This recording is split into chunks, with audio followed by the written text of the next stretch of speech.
e subiu a montanha para rezar. Enquanto rezava, seu rosto mudou de aparência e sua roupa ficou muito branca e brilhante.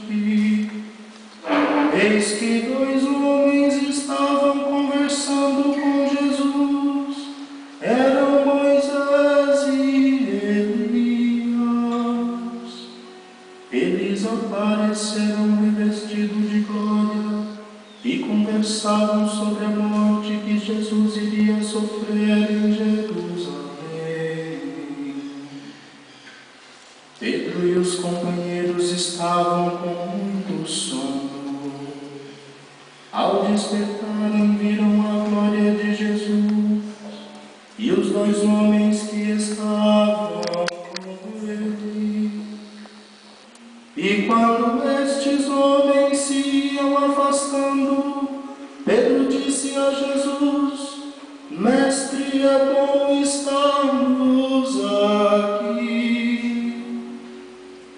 Vamos fazer 3 tendas, uma para ti, outra para Moisés e outra para Elias.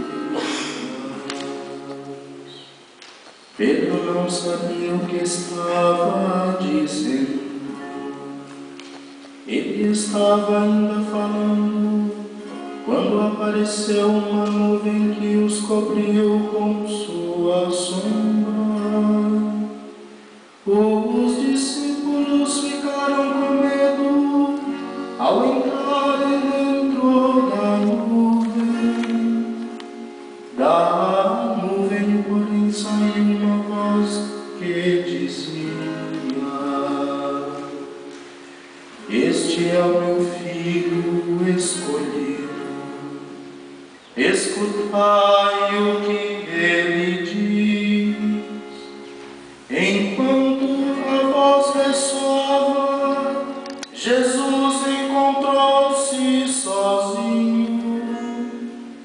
Os discípulos ficaram calados e naqueles dias não contaram a ninguém nada do que tinham visto.